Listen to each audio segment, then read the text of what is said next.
ఉన్నాడో ఎవడి నామస్మరణ వలన కేవలము శుభమే జరుగుతుందో వాడిని శివ అని పిలిచారు. మీకు నేను ఒక దేవాలయ ప్రాంగణంలో శివమహాపురాణ ప్రవచన సందర్భంలో మీకు ఒక విషయం విజ్ఞాపన చేస్తున్నాను.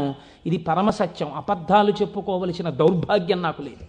బహుశా మా దొరగారికి ఒక్కరికి తెలిసేమో, ఆయన నాకు పేరు జ్ఞాపకంలో లేదు. ఈ ఊళ్ళోనే ఒక వ్యక్తి ఉండేవారు. ఆయన ఒకసారి నా దగ్గరికి వచ్చి, అంటే నా ఉద్దేశం ఇలాంటి బాధల్లో ఉన్న వాళ్ళందరినీ మా ఇంటికి వచ్చేసి నన్ను అడగమని కాదు. ఆయన ఒకసారి మా ఇంటికి వచ్చి ఒక్కసారి మీకు నమస్కారం చేసి వెళ్ళిపోతానని చాలా వ్యగ్రతతో అన్నాడు.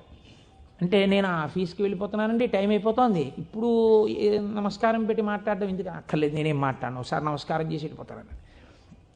సరే చెయ్యండి, కానీ అది మీరు నమస్కారం చేస్తానన్నట్టు లేదు, ఒక్కసారి మిమ్మల్ని కొడతానన్నట్టుంది. ఎందుకంత భావన వ్యగ్రత అన్న అంటే, ఇవాళే నా జీవితానికి చిట్ట చివరి రోజు, నేను ఆత్మహత్య చేసుకోబోతున్నాను.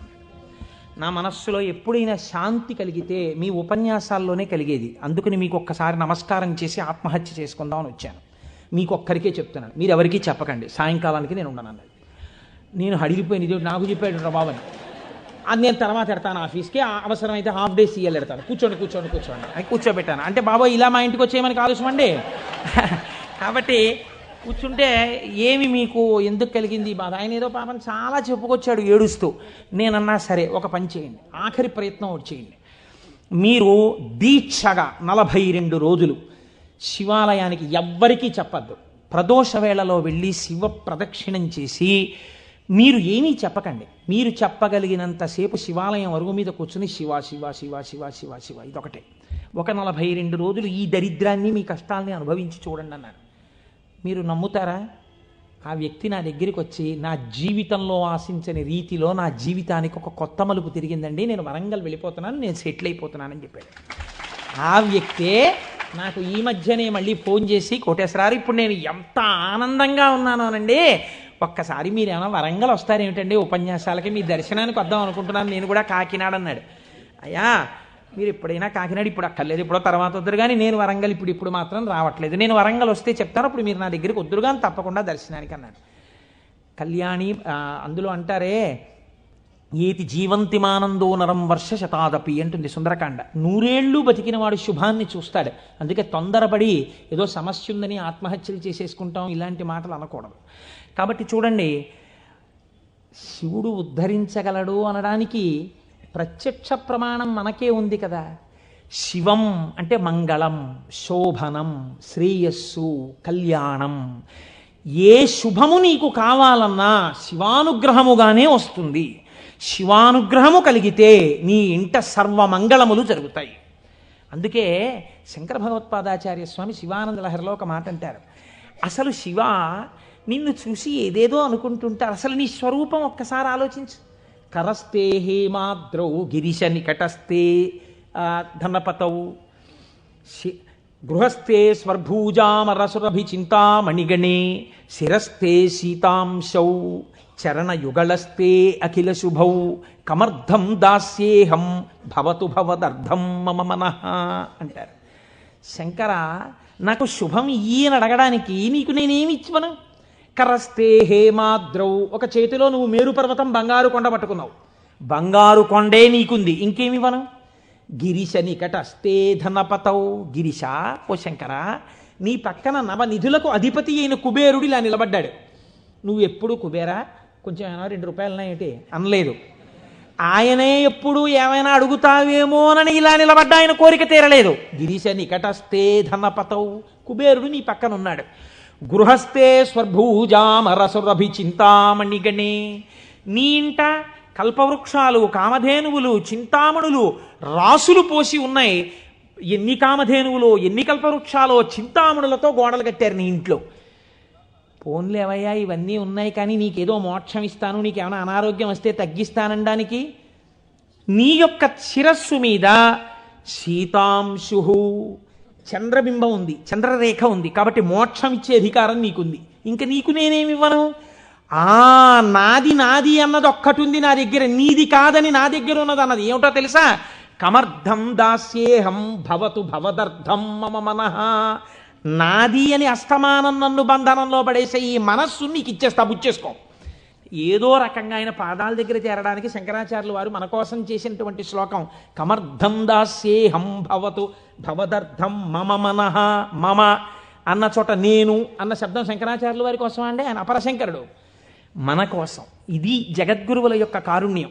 కనుక అటువంటి శంకరుడికి మీరేమి ఇవ్వాలి? మీరేమి ఇవ్వక్కర్లేదు. కానీ మీరు ఇలా నమస్కరిస్తే చాలు, ఒక్కసారి శివ అంటే చాలు, ఆయన పొంగిపోతాడు. అందుకు కదా మనం ప్రదోష వేళలో ఉపన్యాసం మొదలుపెట్టే ముందు శివాష్టోత్తర శతనామ స్తోత్రాన్ని ఒక్కసారి అనుసంధానం చెయ్యాలి అని మనం అనుకుంటున్నాం. మీరు చూడండి, నేను ఇక్కడ మీకు ఒక గంభీరమైనటువంటి విషయాన్ని వాళ్ళ ప్రస్తావన చెయ్యాలి అని అనుకుంటున్నాను. ఆనందం వస్తే కళ్ళజోడు తీసేస్తూ ఉండడం, మళ్ళీ పెట్టుకు చూసుకుంటూ ఉండడం. బాగుందండి మీరు చెప్పింది, శంకరుడు అంతటి గొప్పవాడే, ఇంతవరకు బాగుంది. కానీ ఇలా ఆయన ఎప్పుడూ మా కంటితో మేము చూడని రూపంలో ఉండడమేనా, లేకపోతే మాకు ఇంతకన్నా ఏమైనా గొప్ప ఉపకారం చేశారా? కళ్యాణం, భద్రం, శ్రేయం, శోభనం, శుభం, వీటన్నింటికీ అర్థం కేవలం శుభాలు చేసుకోవడం, పెళ్ళిళ్ళు చేసుకోవడం, బూరులు తింటూ ఉండడం, గారులు తింటూ ఉండడం, ఇవేనా? ఇంకేమైనా చెప్పారా శంకరుడు? ఇవే నా అర్థం, నేను ఇవే మీకు చేసి పెడుతుంటానని ఏమైనా అన్నారా? దీన్ని మీరు చాలా జాగ్రత్తగా గంభీరంగా పట్టుకోవాలి. మీరు ఇది పట్టుకునే ప్రయత్నం చేస్తే శివపురాణం విషయంలో మీకు ఒక గొప్ప అవగాహన ఏర్పడిపోతుంది. కాబట్టి చెవులు రిక్కించి చాలా జాగ్రత్తగా వినే ప్రయత్నం చేయండి. కదిలినటువంటి శివుని యొక్క స్వరూపాన్నే నటరాజమూర్తి అని పిలుస్తాం. ఎదర వ్యాఖ్యానం పురాణంలో వస్తుంది, అప్పుడు నేను నటరాజ తత్వం గురించి, చిదంబరం గురించి చెప్తాను.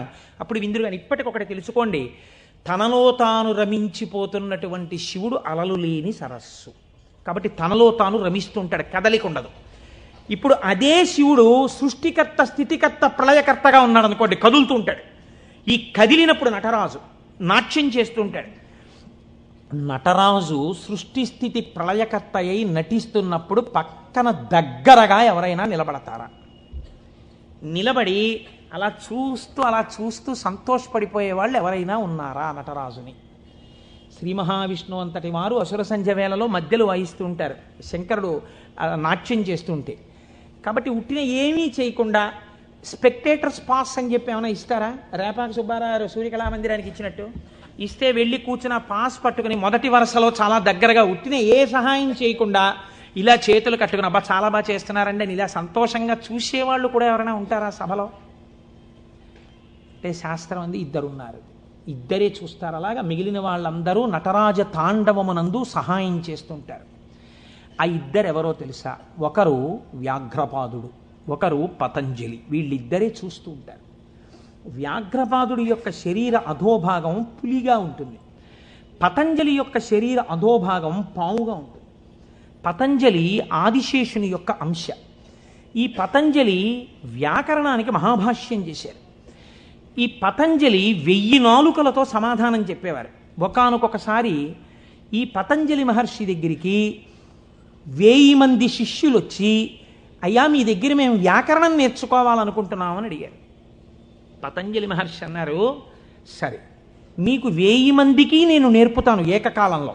ఎవరు ఏ స్థాయిలో ఉన్నారో ఆ స్థాయిలో పాఠం చెప్పేస్తాను. మీకు ఉదాహరణకి వ్యాకరణం అంటే కొద్దిగా సంగీతంతో పోల్చండి. కొద్దిగా అమరిక కోసం సంగీతం నేర్పేటప్పుడు బాగా కీర్తనల్లోకి వచ్చేసిన వాళ్ళకి, ఇంకా సరిగమ పదనిసల్లో ఉన్న వాళ్ళకి, from the lowest string to the highest string కలిపి కూర్చోపెట్టి సంగీతం నేర్పడం కుదరదు. ఎందుకనంటే ఎవరికి వాళ్ళకే టైం ఉండాలి, వాళ్ళ స్థాయికి తగినట్టు వాళ్ళకి చెప్తూ ఉండాలి. వ్యాకరణ మహాభాష్యం చెప్పేటప్పుడు 1000 మంది 1000 రకాలైన ప్రశ్నలు వేస్తారు. 1000 మందికి ఒకేసారి జవాబు చెప్పాలి. కాబట్టి ఇప్పుడు తాను ఎలా చెప్పాలి? తాను ఆదిశేషుడు కనుక శేషాంశతో చెప్పాలి, 1000 నాలుకలతో చెప్తాను. కానీ 1000 నాలుకలతో చెప్పినప్పుడు ఒక ప్రమాదం ఉంది. శేషాంశతో ఉంటాను, దానిలో విషపు గాలి కూడా వస్తుంది, ఎదురుగుండా కూర్చున్నవాడు బూడిదైపోతాడు. కాబట్టి తెర అడ్డం కడతాను. ఇది చిదంబరంలో జరిగిందండి యథార్థంగా. నేను ఒక తెర అడ్డం కట్టి లోపల నేను కూర్చుంటాను, మీరు బయట కూర్చోండి. మీరు ప్రశ్నలు అడుగుతూ ఉండండి, నేను చెప్పేస్తుంటాను 1000 నాలుకలతో. ఒక్క నియమం, 1000 నాలుకలతో నేను కష్టపడి 1000 మంది శిష్యులకు సమాధానం చెప్పడానికి కూర్చుని ఉండగా ఎవడైనా సరే నేను పాఠం పూర్తయిందనే లోపల లేచి వెళ్ళిపోతే వాడు బ్రహ్మరాక్షసుడైపోతాడని చెప్పి శాపం పెడుతున్నానన్నారు. 1000 మంది శిష్యులు కూర్చున్నారు. కొంతమందికి అసలు ప్రారంభంలోనే అనుమానాలు ఉంటాయి. అలాంటి వాళ్ళు కూడా ఉంటారు. ఇప్పుడు ఇది మోక్షద్వారం, ఇందులో దూరితే మోక్షం వస్తుంది అన్నాం అనుకోండి, ఇది ఎవరు పెట్టారండి అంటాడు. వెంటనే వాళ్ళు వచ్చారు. అసలు ముందు తెలుసుకోవడం కన్నా అనుమానాలు ఎక్కువ. అక్కడే పతనం ప్రారంభం. విన్నదాన్ని మననం చేసి దీన్ని మనం ఎంత అనుష్ఠానంలోకి తెద్దామని చూడకుండా మనం ఎన్ని అనుమానాలు ఇందులో తెచ్చేసుకుందాం అనేటప్పటికీ అవి ఎప్పటికీ ఆగవు. మీకు ఎప్పటికీ ఆగవు అనుమానాలు. ఇప్పుడు ఏమైపోయింది, ఇందులో ఒకటికి అనుమానం వచ్చింది. ఏమిటో వెళ్ళిపోతే బ్రహ్మరాక్షసుడు అంటున్నాడు. ఈ మాట వినగానే అసలు నాకు తోచడం మానేసింది. అసలు ఈయన మొదలెట్టే లోపలే కాసేపు బయటికి వెళ్ళి తిరిగి వస్తే మనశ్శాంతిగా ఉంటుంది. పాఠం మొదలెట్టే లోపల వచ్చేద్దామని ముందే వెళ్ళిపోయాడు ఆయన. పాఠం మొదలెట్టేటప్పటికి వద్దాం కాస్త మనశ్శాంతి వస్తుంది. లేకపోతే ఈయన ఏమిటో లోపల నేను 1000 నాలుకలు అంటున్నాడు, తెరత్తకూడదు అంటున్నాడు. ఓరు నాయనో ఇదంతా ఏ గొడవగా ఉంటుందో, వెళ్ళిపోతే బ్రహ్మరాక్షసుడు అంటాడు. ముందే కాస్త తిరిగి వస్తే, అలా తిరిగి వచ్చేస్తే కాస్త మనశ్శాంతిగా ఉంటుంది. అప్పుడు వచ్చి కూర్చుందాం పాఠానికని ముందే వెళ్ళిపోయాడు ఆయన. అంటే ఎలా ఉంటారో చూడండి లోకం. ఇప్పుడు పతంజలి వ్యాఖ్యానం మొదలుపెట్టారు. 1000 నాలుకలతో చెప్పేస్తున్నారు ఆయన పాఠం. ఒక ఆయనకి అనుమానం వచ్చింది. ఏమిట్రా 1000 మంది అడుగుతున్నాం, 1000 మందికి చెప్పేస్తున్నాడు సమాధానాలు, ఎలా చెప్తున్నాడు రా ఈయన? తెరడ్డం కట్టాడు, నేను చెప్తాను లేండి అన్నాడు. నిజంగా అసలు ఎలా చెప్పగలుగుతున్నాడో ఒక్కసారి చూద్దామని. చూడండి, సేవ చేస్తున్నారు పరమాత్మకి అని తెరడ్డం పెడితే ముందు వరుసలో కూర్చున్నవాడు తెరెత్తి చూస్తుంటాడు. ఎంత తప్పది అంటే అది కూడా భక్తి. కాబట్టి అలా ఆ పతంజలి అటు కూర్చుని ఉండగా ఒక శిష్యుడు ఏం చేశాడంటే మెల్లిగా తెరెత్తాడు. తెరెత్తి చూశాడు. చూసేటప్పటికి విషపు గాలి వాడు ఒక్కడి మీదకే వెడుతుందా? ఈ 999 మంది బూడిదైపోయారు. అట్నుంచి ప్రశ్న ఆగిపోయింది. ఆగిపోగానే పతంజలికి అనుమానం వచ్చింది. ఏదో జరిగిందని ఆయన పాఠం ఆపి లేపి తెర తీసి చూశారు. బూడిద రాసులు ఉన్నాయి. అరేరే చచ్చిపోయారా 1000 మంది అనుకున్నారు. ఇంతలో పాఠం వినడానికి కొంచెం మనశ్శాంతితో వద్దామన్నవాడు వచ్చాడు. నువ్వు ఎక్కడికి వెళ్ళావురా అని అడిగాడు ఆయన. అది నేను చెప్తాను కానీ వీళ్ళు ఏంటంటే 999 బూడిద కుప్పలు ఏమిటండి అన్నాడు వాడు. వాడు బుర్ర మరీ పాడైపోయాడు. ఆయన అన్నారు, కంగారు పడకు, నేను ముందే చెప్పాను కదా తెరెత్తద్దని. ఎవడో ఎత్తాడు, బూడిదైపోయారు. నువ్వు మాత్రం ఒక్క శిష్యుడు మిగిలావురా, మీకు 1000 మందికి పాఠం చెప్తానన్నాను, కనీసం ఒక్కడే మిగిలావు, నీకు చెప్తాను పాఠం అన్నారు. వాడు హడిలిపోయాడు. అయ్యి బాబోయ్ పాఠమే అని. ఇప్పుడు పతంజలి అన్నారు, నీకేం చెప్పను, కంగారు పడకు, నీకు నేను అనుగ్రహించేస్తున్నాను, నీకు వ్యాకరణం అంతా భాషించేసింది, నీకు వచ్చేసింది వ్యాకరణ భాష.